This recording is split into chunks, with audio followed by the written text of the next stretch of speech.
ಮೊದಲ ಪ್ರಶ್ನೆ 41. ಒಬ್ಬ ಪುರುಷನು ಒಬ್ಬ ಮಹಿಳೆಯನ್ನು ಪರಿಚಯಿಸಿ ಹೇಳಿದ, ಆಕೆಯ ಗಂಡ ನನ್ನ ತಂದೆಯ ಏಕೈಕ ಮಗ. ಆ ಮಹಿಳೆ ಆ ಪುರುಷನಿಗೆ ಏನಾಗುವಳು ಅಂತ ಪ್ರಶ್ನೆ ಇದೆ. ಆಯ್ಕೆಯಲ್ಲಿ ಎ ಹೆಂಡತಿ, ಬಿ ತಾಯಿ, ಸಿ ಸಹೋದರಿ ಮತ್ತು ಡಿ ಗಂಡ ಅಂತ ಇದೆ. ಇಲ್ಲಿ ಸರಿಯಾದ ಆಯ್ಕೆ ಮತ್ತು ಉತ್ತರವೆಂದರೆ ಎ ಹೆಂಡತಿ.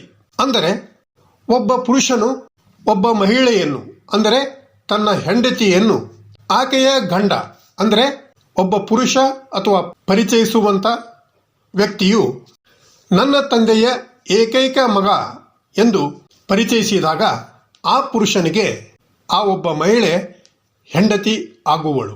ಪ್ರಶ್ನೆ 42. ಒಬ್ಬ ವ್ಯಕ್ತಿ 20 ಮೀಟರ್ ಉತ್ತರದ ಕಡೆ ನಡೆಯುತ್ತಾನೆ. ನಂತರ ಬಲಕ್ಕೆ ತಿರುಗಿಕೊಂಡು 10 ಮೀಟರ್ ನಡೆಯುತ್ತಾನೆ. ನಂತರ ಅವನು ಮತ್ತೊಮ್ಮೆ ಬಲಕ್ಕೆ ತಿರುಗಿ 20 ಮೀಟರ್ ನಡೆಯುತ್ತಾನೆ. ಕೊನೆಗೆ ಅವನು ಮತ್ತೊಮ್ಮೆ ಬಲಕ್ಕೆ ತಿರುಗಿ 10 ಮೀಟರ್ ನಡೆಯುತ್ತಾನೆ. ಅವನು ಈಗ ಪ್ರಾರಂಭದ ಸ್ಥಾನದಿಂದ ಯಾವ ದಿಕ್ಕಿನಲ್ಲಿ ಇದ್ದಾನೆ ಅಂತ ಪ್ರಶ್ನೆ ಇದೆ. ಆಯ್ಕೆಯಲ್ಲಿ ಎ ಉತ್ತರ, ಬಿ ಪೂರ್ವ, ಸಿ ಪಶ್ಚಿಮ ಮತ್ತು ಡಿ ದಕ್ಷಿಣ ಅಂತ ಇದೆ. ಇಲ್ಲಿ ಆ ಒಬ್ಬ ವ್ಯಕ್ತಿ ಉತ್ತರದ ಕಡೆಗೆ 20 ಮೀಟರ್ ಮತ್ತು ದಕ್ಷಿಣದ ಕಡೆಗೆ 20 ಮೀಟರ್ ನಡೆದಿರುವುದು ರದ್ದಾಗುತ್ತದೆ. ಅದೇ ತೆರನಾಗಿ ಪೂರ್ವಕ್ಕೆ 10 ಮೀಟರ್ ಮತ್ತು ಪಶ್ಚಿಮಕ್ಕೆ 10 ಮೀಟರ್ ನಡೆದಿರುವುದು ಸಹ ರದ್ದಾಗುತ್ತದೆ. ಅಂದ ಮೇಲೆ ಅವನು ಮತ್ತೆ ಪ್ರಾರಂಭದ ಸ್ಥಳಕ್ಕೆ ಬಂದಿದ್ದಾನೆ. ಆದರೆ ಪ್ರಶ್ನೆಯು ಪ್ರಾರಂಭದ ಹಂತದಿಂದ ದಿಕ್ಕನ್ನು ಕೇಳುತ್ತದೆ. ಇದು ಪ್ರಾರಂಭದಿಂದ ದೂರವಿರುವ ಅಂತಿಮ ಸ್ಥಾನವನ್ನು ಸೂಚಿಸುತ್ತದೆ. ಅಂದರೆ ಉದ್ದೇಶಿತ ಉತ್ತರವು ಪ್ರಯಾಣದ ಕೊನೆಯಲ್ಲಿ ವ್ಯಕ್ತಿಯು ಎದುರಿಸುತ್ತಿರುವಂಥ ದಿಕ್ಕಾಗಿರುತ್ತದೆ. ಅದು ಪಶ್ಚಿಮ ದಿಕ್ಕಾಗಿದೆ. ಆದಾಗ್ಯೂ ನಿಖರವಾದ ಸ್ಥಾನವು ಆರಂಭಿಕ ಹಂತವಾಗಿದೆ. ಆದರೆ ಇಲ್ಲಿರುವಂಥ ಆಯ್ಕೆಗಳನ್ನು ಆಧರಿಸಿದಾಗ ಅವನು ಎದುರಿಸುತ್ತಿರುವಂತಹ ದಿಕ್ಕು ಪಶ್ಚಿಮ ದಿಕ್ಕಾಗಿದೆ. ಆದ್ದರಿಂದ ಇಲ್ಲಿ ಸರಿಯಾದ ಉತ್ತರ ಸಿ ಪಶ್ಚಿಮ. ಪ್ರಶ್ನೆ 43. ಒಂದು ಡಬ್ಬಿಯಲ್ಲಿ 4 ಕೆಂಪು ಚೆಂಡುಗಳು, 5 ನೀಲಿ ಚೆಂಡುಗಳು ಮತ್ತು 1 ಹಸಿರು ಚೆಂಡು ಇದೆ. ಒಂದು ಚೆಂಡನ್ನು ಯಾದೃಚ್ಛಿಕವಾಗಿ ಆಯ್ಕೆ ಮಾಡಿದಾಗ ಅದು ನೀಲಿ ಚೆಂಡಾಗುವ ಸಂಭವನೀಯತೆ ಎಷ್ಟು ಅಂತ ಪ್ರಶ್ನೆ ಇದೆ. ಆಯ್ಕೆಯಲ್ಲಿ ಎ 1/2, ಬಿ 3/5, ಸಿ 1/10 ಮತ್ತು ಡಿ 1/5 ಅಂತ ಇದೆ. ಇಲ್ಲಿ ಮೊದಲಿಗೆ ಒಟ್ಟು ಚೆಂಡುಗಳ ಸಂಖ್ಯೆಯನ್ನು ನೋಡಿದಾಗ 4 ಕೆಂಪು ಚೆಂಡು, 5 ನೀಲಿ ಚೆಂಡು ಮತ್ತು 1 ಹಸಿರು ಚೆಂಡಾಗಿದ್ದು ಒಟ್ಟು 10 ಚೆಂಡುಗಳು ಇವೆ. ಹೆಚ್ಚು ಚೆಂಡುಗಳನ್ನು ಹೊಂದಿರುವಂಥ ನೀಲಿ ಚೆಂಡುಗಳ ಸಂಖ್ಯೆ 5 ಆಗಿದೆ. ಅಂದ ಮೇಲೆ ಇಲ್ಲಿ ನೀಲಿ ಚೆಂಡಾಗುವಂಥ ಸಂಭವನೀಯತೆಯನ್ನು ನೋಡಿದಾಗ ನೀಲಿ ಚೆಂಡುಗಳ ಸಂಖ್ಯೆಯನ್ನು ಒಟ್ಟು ಚೆಂಡುಗಳ ಸಂಖ್ಯೆಯಿಂದ ಭಾಗಿಸಿದಾಗ ಅಂದರೆ 5/10 ಮಾಡಿದಾಗ 5 1 5, 5 2 10 ಅಂದರೆ 1/2 ಆಗಿದೆ. ಆದ್ದರಿಂದ ಇಲ್ಲಿ ಸರಿಯಾದ ಉತ್ತರ ಎ 1/2 ಆಗಿದೆ. ಪ್ರಶ್ನೆ 44. ಕೊಟ್ಟಿರುವ ಚಿತ್ರದಲ್ಲಿ ತ್ರಿಕೋನಗಳ ಸಂಖ್ಯೆ ಎಷ್ಟು ಅಂತ ಪ್ರಶ್ನೆ ಇದೆ. ಆಯ್ಕೆಯಲ್ಲಿ ಎ 16, ಬಿ 20, ಸಿ 7 ಮತ್ತು ಡಿ 13 ಅಂತ ಇದೆ. ಅಂದ ಮೇಲೆ ಇಲ್ಲಿ ಕೊಟ್ಟಿರುವಂಥ ಚಿತ್ರದ ತ್ರಿಕೋನಗಳ ಸಂಖ್ಯೆ ಎಷ್ಟು ಅಂತ ನಾವು ನೋಡಿದಾಗ ಮೊದಲು ಸ್ಟ್ಯಾಂಡರ್ಡ್ ಫಿಗರ್ ನಮಗೆ ಗೊತ್ತಿರಬೇಕು. ಅಂದರೆ ಈ ಒಂದು ಚಿತ್ರದ ಪ್ರಕಾರ ಸ್ಟ್ಯಾಂಡರ್ಡ್ ಫಿಗರ್ ಇದು ಆಗಿದ್ದು ಈ ಚಿತ್ರದಲ್ಲಿ ಎಷ್ಟು ತ್ರಿಭುಜಗಳು ಇವೆ ಅಂತ ನಾವು ನೋಡಿದಾಗ ಇದು 1, ಇದು 2 ಮತ್ತು ಇದು ದೊಡ್ಡದು 3 ಆಗಿದೆ. ಅಂದಾಗ ಇಲ್ಲಿ ಸ್ಟ್ಯಾಂಡರ್ಡ್ ಫಿಗರ್ ಯಾವ್ಯಾವುದು ಇದೆ ಎಂದು ನಾವು ನೋಡಿದಾಗ ಇದನ್ನು ಮೊದಲು ತೆಗೆದುಕೊಂಡಾಗ ಇದರಲ್ಲಿ 3 ಇವೆ ಎಂಬುದು ನಮಗೆ ಗೊತ್ತಾಗುತ್ತೆ. ಮತ್ತೆ ಇದನ್ನು ಬೇಸ್ ಎಂದು ತೆಗೆದುಕೊಂಡಾಗ ಇಲ್ಲಿ ಮತ್ತೆ ದೊಡ್ಡದು 2 ಇವೆ. ಇಲ್ಲಿ 1 ಇದೆ, ಅದೇ ರೀತಿ ಇಲ್ಲಿಯೂ ಸಹ 1 ಇದೆ. ಹಾಗಾದರೆ 3 + 2 5 ಆಗುತ್ತೆ. ಅಂದಾಗ ಈ ಬೇಸ್ 5 ಆಯಿತು. ಈ ರೀತಿ ಇನ್ನೊಂದು ಬೇಸ್ ನೋಡಿದಾಗ ಇದರಲ್ಲಿಯೂ ಸಹ 3 ಕೋನಗಳು ಬರುತ್ತವೆ. ಇಲ್ಲಿ ಇದು 1 ಮತ್ತು ಇದು 1, ಇವುಗಳನ್ನು ತೆಗೆದುಕೊಂಡರೆ ಮತ್ತೆ 3 + 2 5 ಆಗುತ್ತೆ. ಅಂದರೆ ಇಲ್ಲಿಯೂ ಸಹ 5 ತ್ರಿಕೋನಗಳು ಇವೆ. ಹಾಗಾದರೆ ಮತ್ತೆ ಈ ಬೇಸಿನಿಂದ ತೆಗೆದುಕೊಂಡರೆ 3 + 2 5 ಆಗುತ್ತೆ. ಅಂದ ಮೇಲೆ ಈ ಒಂದು ಚಿತ್ರದಲ್ಲಿ ನಾವು ನೋಡಿದ ಪ್ರಕಾರ 5 + 5 + 5 ಅಂದರೆ 15 ಆಗುತ್ತದೆ. ನಂತರ ಈ ದೊಡ್ಡ ಆಕೃತಿಯನ್ನು ಸಹ ಇದರಲ್ಲಿ ಸೇರಿಸಿದರೆ ಅಂದರೆ ಕೂಡಿಸಿದರೆ 15 + 1 16 ಆಗುತ್ತದೆ. ಅಂದಾಗ ಈ ಆಕೃತಿಯಲ್ಲಿ ತ್ರಿಕೋನಗಳ ಸಂಖ್ಯೆ 16 ಆಗಿದೆ. ಆದ್ದರಿಂದ ಇಲ್ಲಿ ಸರಿಯಾದ ಉತ್ತರ ಎ 16 ಆಗಿದೆ. ಪ್ರಶ್ನೆ 45. ಕೆಳಗಿನವುಗಳಲ್ಲಿ ತರಗತಿ ಹುಡುಗರು ಮತ್ತು ಹುಡುಗಿಯರನ್ನು ಅತ್ಯುತ್ತಮವಾಗಿ ಯಾವ ರೇಖಾಚಿತ್ರ ಸೂಚಿಸುತ್ತದೆ ಅಂತ ಪ್ರಶ್ನೆ ಇದೆ. ಇಲ್ಲಿ 4 ಆಯ್ಕೆಗಳನ್ನು ಕೊಡಲಾಗಿದೆ.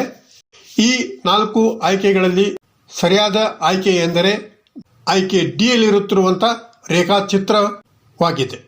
ಅಂದರೆ ಒಂದು ವೃತ್ತದಲ್ಲಿ 2 ವೃತ್ತಗಳು ಇರುವಂತಹ ಆಕೃತಿ ಇದಾಗಿದ್ದು, ಮೊದಲ ದೊಡ್ಡ ವೃತ್ತವು ತರಗತಿಯಾಗಿದ್ದರೆ ಈ ವೃತ್ತದ ಒಳಗಡೆ ಇರುತ್ತಿರುವಂತಹ 2 ವೃತ್ತಗಳು ಹುಡುಗರು ಮತ್ತು ಹುಡುಗಿಯರನ್ನು ಸೂಚಿಸುವಂತಹ ಆಕೃತಿಗಳು ಆಗಿರುವುದರಿಂದ ಇದಕ್ಕೆ ಸರಿಯಾದ ಉತ್ತರ ಡಿ ಆಗಿದೆ. ಪ್ರಶ್ನೆ 46. ಪ್ರಶ್ನಾರ್ಥಕ ಚಿಹ್ನೆಯನ್ನು ಯಾವುದು ಬದಲಾಯಿಸುತ್ತದೆ ಅಂತ ಪ್ರಶ್ನೆ ಇದೆ. ಇಲ್ಲಿ 4 ಆಯ್ಕೆಗಳನ್ನು ಕೊಡಲಾಗಿದೆ. ಇಲ್ಲಿ ಮೊದಲ ತ್ರಿಕೋನವು ಬಿಳಿ ತ್ರಿಕೋನವಾಗಿದ್ದರೆ ಎರಡನೇ ತ್ರಿಕೋನ ಕಪ್ಪು ಬಣ್ಣದ ತ್ರಿಕೋನವಾಗಿದೆ. ಮೂರನೇ ತ್ರಿಕೋನ ಮತ್ತೆ ಬಿಳಿಯದಾಗಿದೆ. ನಾಲ್ಕನೇ ತ್ರಿಕೋನ ಕಪ್ಪು ಬಣ್ಣದ ತ್ರಿಕೋನವಾಗಿದೆ. ಅಂದ ಮೇಲೆ ಇದರ ನಂತರ ಬರುತ್ತಿರುವಂತಹ ತ್ರಿಕೋನ ಬಿಳಿಯ ತ್ರಿಕೋನವಾಗುತ್ತದೆ. ಆದ್ದರಿಂದ ಇಲ್ಲಿ ಸರಿಯಾದ ಉತ್ತರ ಸಿ ಯಲ್ಲಿ ಇರುತ್ತಿರುವಂತಹ ಬಿಳಿ ಬಣ್ಣದ ತ್ರಿಕೋನ ಇರುವಂತ ಚಿಹ್ನೆಯಾಗಿದೆ. ಪ್ರಶ್ನೆ 47. ಪ್ರಶ್ನಾರ್ಥಕ ಚಿಹ್ನೆಯನ್ನು ಯಾವುದು ಬದಲಾಯಿಸುತ್ತದೆ ಅಂತ ಪ್ರಶ್ನೆ ಇದೆ. ಆಯ್ಕೆಯನ್ನು ನೋಡಿದಾಗ ಇಲ್ಲಿ ಮುಖಗಳನ್ನು ಹೊಂದಿರುವಂತಹ 4 ಆಯ್ಕೆಗಳು ಇದ್ದು, ಪ್ರಶ್ನೆಯಲ್ಲಿ ಇರುವಂತಹ ಮೊದಲ ಮುಖ ದಕ್ಷಿಣಕ್ಕೆ ಇದ್ದರೆ ಎರಡನೇ ಮುಖ ನೈಋತ್ಯಕ್ಕೆ ಇದೆ, ಮೂರನೇ ಮುಖ ಪಶ್ಚಿಮಕ್ಕೆ ಇದೆ, ನಾಲ್ಕನೇ ಮುಖ ವಾಯುವ್ಯಕ್ಕೆ ಇದೆ. ಅಂದ ಮೇಲೆ ಐದನೇ ಮುಖ ಉತ್ತರಕ್ಕೆ. ಅಂದರೆ ಈ ಒಂದು ಪ್ರಶ್ನೆಯಲ್ಲಿ ಇರುತ್ತಿರುವಂತಹ ಈ ಒಂದು ಮುಖಗಳ ಚಿಹ್ನೆಯು ಕ್ಲಾಕ್ ವೈಸ್ ಅಂದರೆ ಗಡಿಯಾರದ ಮುಳ್ಳಿನ ರೀತಿಯಲ್ಲಿ ಎಡದಿಂದ ಬಲಕ್ಕೆ ತಿರುಗುತ್ತಾ ಹೋಗ್ತಾ ಇವೆ. ಅಂದರೆ ದಕ್ಷಿಣಕ್ಕೆ, ನೈಋತ್ಯಕ್ಕೆ, ಪಶ್ಚಿಮಕ್ಕೆ, ವಾಯುವ್ಯಕ್ಕೆ. ಆದ ಮೇಲೆ ಐದನೆಯ ಚಿಹ್ನೆ ಉತ್ತರಕ್ಕೆ ಮುಖ ಮಾಡಿರುತ್ತಿರುವಂತ ಚಿಹ್ನೆಯು ಬರುತ್ತದೆ. ಆದ್ದರಿಂದ ಇಲ್ಲಿ ಸರಿಯಾದ ಆಯ್ಕೆ ಎ ಯಲ್ಲಿ ಇರುತ್ತಿರುವಂತ ಉತ್ತರಕ್ಕೆ ಮುಖ ಮಾಡಿರುವಂತ ಚಿಹ್ನೆಯಾಗಿದೆ. ಪ್ರಶ್ನೆ 48. ಪ್ರಶ್ನಾರ್ಥಕ ಚಿಹ್ನೆಯನ್ನು ಯಾವುದು ಬದಲಾಯಿಸುತ್ತದೆ ಅಂತ ಇದೆ. ಆಯ್ಕೆಯಲ್ಲಿ ಎ, ಬಿ, ಸಿ ಮತ್ತು ಡಿ ಎಂದು 4 ಆಕೃತಿಗಳನ್ನು ಕೊಡಲಾಗಿದೆ. ಈ ಒಂದು ಪ್ರಶ್ನೆಯ ಪ್ರಕಾರ ನಾವು ನೋಡ್ತಾ ಹೋದಾಗ ಮೊದಲ ಚಿತ್ರವು ಬಿಳಿ ತ್ರಿಕೋನದಲ್ಲಿ ಕಪ್ಪು ಬಣ್ಣದ ವೃತ್ತವು ಇದ್ದರೆ, ಎರಡನೇ ಚೌರಸದಲ್ಲಿ ಕಪ್ಪು ಬಣ್ಣದ ತ್ರಿಕೋನದಲ್ಲಿ ಬಿಳಿ ಬಣ್ಣದ ವೃತ್ತವಿದೆ. ಇನ್ನು ಮೂರನೇ ಚೌರಸದಲ್ಲಿ ಕಪ್ಪು ಬಣ್ಣದ ಚೌಕಾಕಾರದಲ್ಲಿ ಬಿಳಿ ಬಣ್ಣದ ನಕ್ಷತ್ರವಿದೆ. ಅಂದ ಮೇಲೆ ನಾಲ್ಕನೇ ಚೌರಸದಲ್ಲಿ ಇದಕ್ಕೆ ವಿರುದ್ಧವಾಗಿ ಅಂದರೆ ಬಿಳಿ ಬಣ್ಣದ ಚೌರಸದಲ್ಲಿ ಕಪ್ಪು ಬಣ್ಣದ ನಕ್ಷತ್ರವು ಬರುತ್ತದೆ. ಆದ್ದರಿಂದ ಇಲ್ಲಿ ಸರಿಯಾದ ಉತ್ತರ ಎ ಯಲ್ಲಿ ಇರುತ್ತಿರುವಂತ ಬಿಳಿ ಬಣ್ಣದ ಚೌರಸದಲ್ಲಿ ಕಪ್ಪು ಬಣ್ಣದ ನಕ್ಷತ್ರ ಇರುವಂತ ಚಿಹ್ನೆಯಾಗಿದೆ. ಪ್ರಶ್ನೆ 49. ಪ್ರಶ್ನಾರ್ಥಕ ಚಿಹ್ನೆಯನ್ನು ಯಾವುದು ಬದಲಾಯಿಸುತ್ತದೆ ಅಂತ ಇದ್ದು, ಇಲ್ಲಿ ಒಟ್ಟು ಮೊದಲಿಗೆ 3 ಆಕೃತಿ, ಆನಂತರ 3 ಆಕೃತಿ, ಆನಂತರ 2 ಆಕೃತಿ ಕೊಟ್ಟು ಒಂದು ಪ್ರಶ್ನಾರ್ಥಕವನ್ನು ಕೊಡಲಾಗಿದೆ. ಇಲ್ಲಿ ಯಾವ ಚಿಹ್ನೆ ಬರುತ್ತದೆ ಅಂತ ನಾವು ನೋಡಿದಾಗ ಇಲ್ಲಿ 4 ಆಯ್ಕೆಗಳನ್ನು ಕೊಡಲಾಗಿದೆ.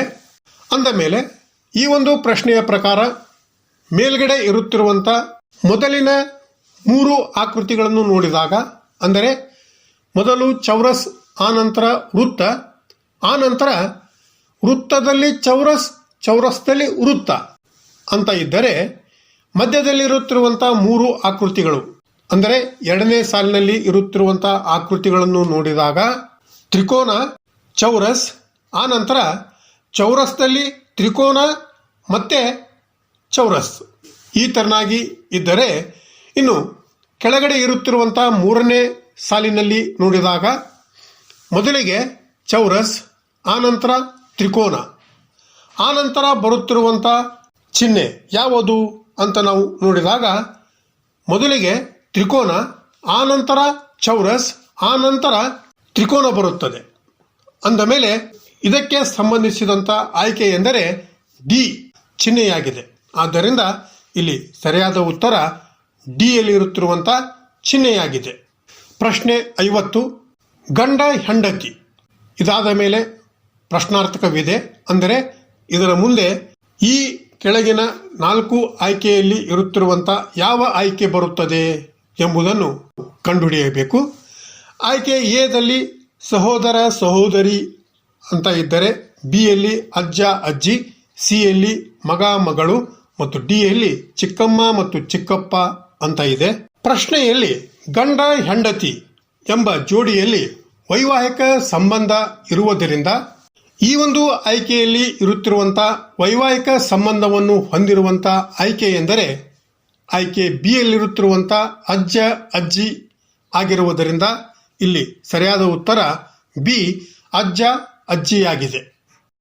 ಈ ಕೆಳಗಿನ ಗದ್ಯ ಭಾಗವನ್ನು ಓದಿ ಮತ್ತು ಪ್ರಶ್ನೆ ಸಂಖ್ಯೆ 51ರಿಂದ 55ರವರೆಗಿನ ಪ್ರಶ್ನೆಗಳಿಗೆ ಉತ್ತರಿಸಿರಿ ಅಂತ ಇದೆ. ಇಲ್ಲಿ ಒಂದು ಗದ್ಯವನ್ನು ಕೊಡಲಾಗಿದೆ. ಅದೇನೆಂದರೆ, ಅರ್ಧ ಶತಮಾನದ ಹಿಂದೆ ಒಬ್ಬ ವ್ಯಕ್ತಿಯು ಹೃದ್ರೋಗದಿಂದ ಸಾಯುವ ಸಾಧ್ಯತೆ ಹೆಚ್ಚು ಇತ್ತು. ಈಗ ಕ್ಯಾನ್ಸರ್ ಸಾವಿನ ಮೊದಲ ಕಾರಣವಾಗಿದೆ. ಈ 2 ಸಮಸ್ಯೆಗಳ ಹೋಲಿಕೆಯು ಅಸಮಂಜಸವಾಗಿದೆ. ಕ್ಯಾನ್ಸರ್ ಬಹುಕೋಶೀಯ ಜೀವನದಲ್ಲಿ ಆಳವಾಗಿ ಹುದುಗಿರುವ ಅತ್ಯಂತ ಕಷ್ಟಕರವಾದ ಸಮಸ್ಯೆಯಾಗಿದೆ. ಈ ಅಡೆತಡೆಗಳ ಪರಿಸ್ಥಿತಿಯಲ್ಲಿ ಕ್ಯಾನ್ಸರ್ ಸಂಶೋಧಕರು ಕ್ಯಾನ್ಸರ್ ನಿವಾರಣೆಗಾಗಿ ಹೋರಾಡುತ್ತಿದ್ದಾರೆ ಮತ್ತು ಬಾಲ್ಯದ ಕ್ಯಾನ್ಸರ್ ಸಾವುಗಳನ್ನು ಕಡಿಮೆ ಮಾಡುವ ಮತ್ತು ತಡೆಗಟ್ಟುವ ಸಣ್ಣ ಯುದ್ಧಗಳನ್ನು ಗೆದ್ದಿದ್ದಾರೆ ಮತ್ತು ಕೆಲವೊಮ್ಮೆ ಜನರ ಆರಂಭಿಕ ಹಂತದ ಕ್ಯಾನ್ಸರ್ಗಳನ್ನು ಗುಣಪಡಿಸುವಲ್ಲಿ ಯಶಸ್ವಿಯಾಗಿದ್ದಾರೆ. ಆದರೆ ವಯಸ್ಸಾದವರ ಕಾಯಿಲೆಗಳಿಗೆ ಸಂಬಂಧಿಸಿದಂತೆ ನಿರ್ಣಾಯಕ ಗೆಲುವು ಸಾಧ್ಯವಾಗಿಲ್ಲ. ಬುಬೋನಿಕ್ ಪ್ಲೇಗ್, ಸಿಡುಬು, ಇನ್ಫ್ಲೂಯೆಂಜಾ ಮತ್ತು ಕ್ಷಯರೋಗವನ್ನು ಕೊಂದು ರೋಗಗಳು ಸುಲಭವಾದ ಅಡಚಣೆಗಳು ಆಗಿವೆ. ಪ್ರತಿಯೊಂದು ರೋಗವು ನಿರ್ದಿಷ್ಟ ಕಾರಣವನ್ನು ಹೊಂದಿದ್ದು ಅದನ್ನು ಪರಿಹರಿಸಬಹುದು. ಪಥ್ಯೆಯ ಆಹಾರ, ವ್ಯಾಯಾಮ ಮತ್ತು ಔಷಧಿಗಳ ಸಹಾಯದಿಂದ ರಕ್ತದೊತ್ತಡ ಮತ್ತು ಕೊಲೆಸ್ಟ್ರಾಲ್ ನಿಯಂತ್ರಿಸುವುದರ ಜೊತೆಗೆ ಹೃದಯ ರೋಗದ ಸಂಖ್ಯೆಯನ್ನು ಭವಿಷ್ಯದಲ್ಲಿ ತಳ್ಳಲಾಗಿದೆ. ಈ ಹಸ್ತಕ್ಷೇಪದಿಂದಾಗಿ 55ರಿಂದ 74 ವರ್ಷ ವಯಸ್ಸಿನ ಜನರು ಹೃದಯ ರೋಗದ ಬದಲಾಗಿ ಕ್ಯಾನ್ಸರ್ನಿಂದ ಸಾಯುವ ಸಾಧ್ಯತೆ ಹೆಚ್ಚಾಗಿದೆ. ಈ ಒಂದು ಗದ್ಯಕ್ಕೆ ಸಂಬಂಧಿಸಿದಂಥ ಮೊದಲ ಪ್ರಶ್ನೆ 51, ಅರ್ಧ ಶತಮಾನದ ಹಿಂದೆ ಸಾವಿಗೆ ಪ್ರಮುಖ ಕಾರಣ ಯಾವುದಾಗಿತ್ತು ಅಂತ ಪ್ರಶ್ನೆ ಇದೆ. ಆಯ್ಕೆಯಲ್ಲಿ ಎ ಕ್ಯಾನ್ಸರ್, ಬಿ ಹೃದಯ ರೋಗ, ಸಿ ಬುಬೋನಿಕ್ ಪ್ಲೇಗ್ ಮತ್ತು ಡಿ ಇನ್ಫ್ಲೂಯೆಂಜಾ ಅಂತ ಇದೆ. ಸರಿಯಾದ ಉತ್ತರ ಬಿ ಹೃದಯ ರೋಗ ಆಗಿದೆ. ಪ್ರಶ್ನೆ 52, ಸಾವಿನ ಪ್ರಸ್ತುತ ಪ್ರಮುಖ ಕಾರಣ ಯಾವುದು ಅಂತ ಇದೆ. ಆಯ್ಕೆಯಲ್ಲಿ ಎ ಕ್ಯಾನ್ಸರ್, ಬಿ ಹೃದಯ ರೋಗ, ಸಿ ಸಿಡುಬು ಮತ್ತು ಡಿ ಕ್ಷಯರೋಗ. ಇಲ್ಲಿ ಸರಿಯಾದ ಉತ್ತರ ಎ ಕ್ಯಾನ್ಸರ್. ಪ್ರಶ್ನೆ 53. ಕ್ಯಾನ್ಸರ್ಗೆ ಔಷಧಿಯನ್ನು ಕಂಡುಹಿಡಿಯುವುದು ಏಕೆ ಕಷ್ಟವಾಗಿದೆ ಅಂತ ಪ್ರಶ್ನೆ ಇದೆ. ಆಯ್ಕೆಯಲ್ಲಿ ಎ ಕ್ಯಾನ್ಸರ್ ಬಹುಕೋಶೀಯ ಜೀವನದ ಸ್ವರೂಪದಲ್ಲಿ ಆಳವಾಗಿ ಹುದುಗಿದೆ, ಬಿ ಕ್ಯಾನ್ಸರ್ ಸಂಶೋಧಕರು ಸಾಕಷ್ಟು ಸಾಮರ್ಥ್ಯವನ್ನು ಹೊಂದಿಲ್ಲ, ಸಿ ಕ್ಯಾನ್ಸರ್ ಒಂದೇ ಅಂಶದಿಂದ ಉಂಟಾಗುತ್ತದೆ ಮತ್ತು ಡಿ ಮೇಲಿನ ಯಾವುದೂ ಅಲ್ಲ. ಇಲ್ಲಿ ಸರಿಯಾದ ಆಯ್ಕೆ ಎ ಕ್ಯಾನ್ಸರ್ ಬಹುಕೋಶೀಯ ಜೀವನದ ಸ್ವರೂಪದಲ್ಲಿ ಆಳವಾಗಿ ಹುದುಗಿದೆ. ಪ್ರಶ್ನೆ 54. ಕ್ಯಾನ್ಸರ್ ವಿರುದ್ಧದ ಹೋರಾಟದಲ್ಲಿ ಸಂಶೋಧಕರು ಯಾವ ವಿಜಯಿಗಳನ್ನು ಸಾಧಿಸಿದ್ದಾರೆ ಅಂತ ಪ್ರಶ್ನೆ ಇದೆ. ಆಯ್ಕೆಯಲ್ಲಿ ಎ ಬಾಲ್ಯದ ಕ್ಯಾನ್ಸರ್ ಸಾವುಗಳನ್ನು ತಡೆಗಟ್ಟುವುದು, ಬಿ ಆರಂಭಿಕ ಹಂತಗಳಲ್ಲಿ ಕ್ಯಾನ್ಸರ್ ಅನ್ನು ಗುಣಪಡಿಸುವುದು, ಸಿ ಎ ಮತ್ತು ಬಿ ಎರಡು ಮತ್ತು ಡಿ ಮೇಲಿನ ಯಾವುದೂ ಅಲ್ಲ. ಇಲ್ಲಿ ಸರಿಯಾದ ಉತ್ತರ ಸಿ ಎ ಮತ್ತು ಬಿ ಎರಡು. ಈ ಒಂದು ಗದ್ಯದ ಕೊನೆಯ ಪ್ರಶ್ನೆ 55. ವಯಸ್ಸಾದವರ ಕಾಯಿಲೆಗಳಲ್ಲಿ ನಿರ್ಣಾಯಕ ವಿಜಯದ ಕೊರತೆಗೆ ಕಾರಣವೇನು ಅಂತ ಪ್ರಶ್ನೆ ಇದೆ. ಆಯ್ಕೆಯಲ್ಲಿ ಎ ಸಂಶೋಧಕರು ಸಾಕಷ್ಟು ಸಾಮರ್ಥ್ಯವನ್ನು ಹೊಂದಿಲ್ಲ, ಬಿ ವಯಸ್ಸಾದ ಜನರು ಚಿಕಿತ್ಸೆಯನ್ನು ತೆಗೆದುಕೊಳ್ಳುವುದಿಲ್ಲ, ಸಿ ವಯಸ್ಸಾದವರ ರೋಗಗಳು ಹೆಚ್ಚು ಸಂಕೀರ್ಣವಾಗಿದೆ ಮತ್ತು ಡಿ ಮೇಲಿನ ಯಾವುದೂ ಅಲ್ಲ. ಸರಿಯಾದ ಉತ್ತರ ಡಿ ಮೇಲಿನ ಯಾವುದೂ ಅಲ್ಲ. ಇನ್ನು ಮುಂದಿನ ಪ್ರಶ್ನೆಗಳನ್ನು ನೋಡಿದಾಗ ಕೆಳಗಿನ ಕೋಷ್ಟಕದ ಅಧ್ಯಯನ ಮಾಡಿ ಮತ್ತು ಅದರ ಆಧಾರದ ಮೇಲೆ ಪ್ರಶ್ನೆ ಸಂಖ್ಯೆ 56ರಿಂದ 60ರವರೆಗೆ ಉತ್ತರಿಸಿರಿ ಅಂತ ಇದೆ. ಈ ಒಂದು ಕೋಷ್ಟಕವು 5 ವರ್ಷಗಳಲ್ಲಿ 4 ಕಂಪನಿಗಳ ಮಾರಾಟದ ಕ್ಷಮತೆಯನ್ನು ತೋರಿಸುತ್ತದೆ. ಈ ಒಂದು ಕೋಷ್ಟಕದ ಆಧಾರದ ಮೇಲೆ 56ರಿಂದ 60ರವರೆಗೆ ಒಟ್ಟು 5 ಪ್ರಶ್ನೆಗಳು ಇವೆ. ಅವುಗಳಲ್ಲಿ ಮೊದಲ ಪ್ರಶ್ನೆ 56. 2022ರಲ್ಲಿ ಎಲ್ಲಾ 4 ಕಂಪನಿಗಳ ಒಟ್ಟು ಮಾರಾಟ ಎಷ್ಟು ಅಂತ ಇದೆ. ಆಯ್ಕೆಯಲ್ಲಿ ಎ ರೂಪಾಯಿ 3,25,000, ಬಿ ರೂಪಾಯಿ 2,85,000, ಸಿ ರೂಪಾಯಿ 2,80,000 ಮತ್ತು ಡಿ ರೂಪಾಯಿ 2,70,000 ಅಂತ ಇದ್ದು, ಇಲ್ಲಿ 2022ರಲ್ಲಿ ಈ ಎಲ್ಲ 4 ಕಂಪನಿಗಳ ಅಂದರೆ UVST ಈ ಎಲ್ಲ ಕಂಪನಿಗಳ ಒಟ್ಟು ಮಾರಾಟ ಮಾಡಿರುತ್ತಿರುವಂತ ರೂಪಾಯಿಗಳ ಮೌಲ್ಯವನ್ನು ನಾವು ಕೂಡಿಸಿದಾಗ ಅಂದರೆ 70,000, 80,000, 50,000 ಮತ್ತು 85,000ವನ್ನು ಕೂಡಿಸಿದಾಗ 2,85,000 ರೂಪಾಯಿ ಬರುತ್ತದೆ. ಆದ್ದರಿಂದ ಸರಿಯಾದ ಆಯ್ಕೆ ಬಿ ರೂಪಾಯಿ 2,85,000 ಆಗಿದೆ. ಇನ್ನು ಪ್ರಶ್ನೆ 57. 2020ರಿಂದ 2024ರವರೆಗೆ ಅತಿ ಹೆಚ್ಚು ಶೇಕಡಾ ಬೆಳವಣಿಗೆಯನ್ನು ತೋರಿಸಿದ ಕಂಪನಿ ಯಾವುದು ಅಂತ ಪ್ರಶ್ನೆ ಇದೆ. ಆಯ್ಕೆಯಲ್ಲಿ A company U, B company V, C company S ಮತ್ತು ಡಿ ಕಂಪನಿ ಟಿ ಅಂತ ಇದೆ. ಇಲ್ಲಿ ಈ ಒಂದು ಕೋಷ್ಟಕದಲ್ಲಿ ಇರುತ್ತಿರುವಂತ ಈ 4 ಕಂಪನಿಯ ಹಣವನ್ನು ಕೂಡಿಸಬೇಕು. ಇಲ್ಲಿ ಕೂಡಿಸಿದಾಗ ಯು ಕಂಪನಿ ಒಟ್ಟು ಮಾರಾಟದ ಕ್ಷಮತೆ 3,55,000 ರೂಪಾಯಿ ಇದ್ದರೆ, ವಿ ಕಂಪನಿದು 4,05,000 ಇದೆ, ಎಸ್ ಕಂಪನಿದು 2,50,000 ಇದೆ, ಇನ್ನು ಟಿ ಕಂಪನಿದು 4,20,000 ಇರುವುದರಿಂದ 2020ರಿಂದ 24ರವರೆಗೆ ಅತಿ ಹೆಚ್ಚು ಶೇಕಡಾ ಬೆಳವಣಿಗೆಯನ್ನು ತೋರಿಸಿದಂತ ಕಂಪನಿ ಅಂದರೆ 4,20,000 ಮಾರಾಟದ ಕ್ಷಮತೆಯನ್ನು ಹೊಂದಿರುವಂತ ಟಿ ಕಂಪನಿಯಾಗಿರುವುದರಿಂದ ಇಲ್ಲಿ ಸರಿಯಾದ ಆಯ್ಕೆ ಮತ್ತು ಉತ್ತರ ಡಿ ಕಂಪನಿ ಟಿ ಆಗಿದೆ. ಪ್ರಶ್ನೆ 58. ಕಂಪನಿ ಎಸ್ ನ 5 ವರ್ಷಗಳ ವಾರ್ಷಿಕ ಮಾರಾಟದ ಸರಾಸರಿ ಎಷ್ಟು ಅಂತ ಪ್ರಶ್ನೆ ಇದೆ.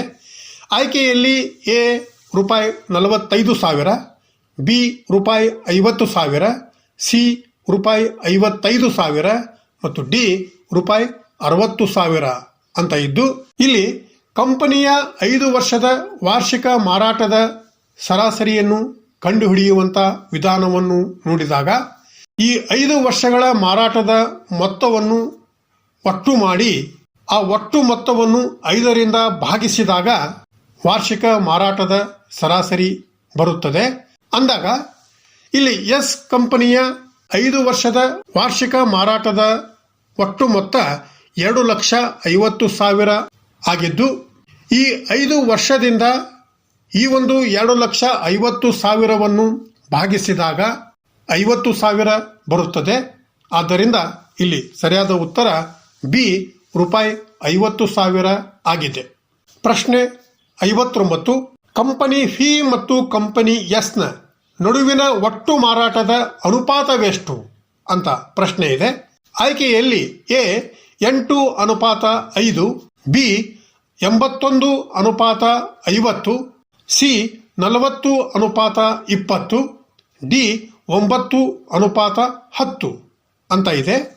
ಇಲ್ಲಿ ಫಿ ಕಂಪನಿಯ 5 ವರ್ಷದಲ್ಲಿ ಮಾರಾಟ 4,05,000 ಇದ್ದರೆ ಎಸ್ ಕಂಪನಿಯ ಮಾರಾಟ ರೂಪಾಯಿ 2,50,000 ಇದೆ. ಅಂದಾಗ ಇವುಗಳ ಅನುಪಾತವನ್ನು ನೋಡಿದಾಗ ಈ ಎರಡನ್ನು 5,000ದಿಂದ ಭಾಗಿಸಬೇಕು. ಅಂದರೆ ಫಿ ಕಂಪನಿಯ 4,05,000ವನ್ನು 5,000ದಿಂದ ಭಾಗಿಸಿದಾಗ 81 ಬರುತ್ತದೆ. ಇನ್ನು ಎಸ್ ಕಂಪನಿಯ 2,50,000ವನ್ನು 5,000ದಿಂದ ಭಾಗಿಸಿದಾಗ 50 ಬರುತ್ತದೆ. ಆದ್ದರಿಂದ ಈ ಎರಡೂ ಕಂಪನಿಗಳ ಅಂದರೆ ಫಿ ಮತ್ತು ಎಸ್ ಕಂಪನಿಗಳ ಒಟ್ಟು ಮಾರಾಟದ ಅನುಪಾತ 81:50 ಆಗಿದೆ. ಆದ್ದರಿಂದ ಸರಿಯಾದ ಉತ್ತರ ಬಿ 81:50 ಆಗಿದೆ. ಕೊನೆಯ ಪ್ರಶ್ನೆ 60. ಯಾವ ವರ್ಷದಲ್ಲಿ 4 ಕಂಪನಿಗಳು ಹೆಚ್ಚಿನ ಮಾರಾಟ ದಾಖಲಿಸಿವೆ ಅಂತ ಪ್ರಶ್ನೆ ಇದೆ. ಆಯ್ಕೆಯಲ್ಲಿ ಎ 2021, ಬಿ 2022, ಸಿ 2023 ಮತ್ತು ಡಿ 2024 ಅಂತ ಇದ್ದು, ನಾವು ಇಲ್ಲಿ ಪ್ರತಿಯೊಂದು ವರ್ಷದಲ್ಲಿ ಪ್ರತಿಯೊಂದು ಕಂಪನಿಗಳ ಮಾರಾಟದ ಹಣವನ್ನು ಕೂಡಿಸಬೇಕು. ಅಂದರೆ 2020ರಲ್ಲಿ UPST ಈ ಎಲ್ಲವುಗಳ ಒಟ್ಟು ಮೊತ್ತ 2,20,000 ಆಗಿದ್ದರೆ 2021ರಲ್ಲಿ 2,40,000 ಆಗಿದೆ. 2022ರಲ್ಲಿ 2,85,000 ಆಗಿದೆ. ಇನ್ನು 2023ರಲ್ಲಿ 3,25,000 ಆಗಿದೆ. ಮತ್ತು ಕೊನೆಯದಾಗಿ 2024ರಲ್ಲಿ ಈ ಒಂದು UPST ಕಂಪನಿಗಳ ಒಟ್ಟು ಮಾರಾಟ 3,60,000 ರೂಪಾಯಿಗಳು ಆಗಿದ್ದು, ಈ 5 ವರ್ಷಗಳಲ್ಲಿ ಅತಿ ಹೆಚ್ಚು ಮಾರಾಟವನ್ನು ದಾಖಲೆ ಮಾಡಿರುವಂತ ವರ್ಷ 2024 ಆಗಿದೆ. ಅಂದರೆ 2024ರಲ್ಲಿ 3,60,000 ರೂಪಾಯಿಗಳಷ್ಟು ಮಾರಾಟ ಆಗಿದೆ. ಆದ್ದರಿಂದ ಇಲ್ಲಿ ಸರಿಯಾದ ಉತ್ತರ ಡಿ 2024. ಈ ತೆರನಾಗಿ 2025ರ ಪ್ರಶ್ನೆ ಪತ್ರಿಕೆಯ ಉತ್ತರಗಳು ಇದ್ದು ಶುಭವಾಗಲಿ ಎಂದು ಹಾರೈಸುತ್ತಾ ಮತ್ತೆ ಮುಂದಿನ ಕ್ಲಾಸಿನಲ್ಲಿ ಭೇಟಿಯಾಗೋಣ. Thank you.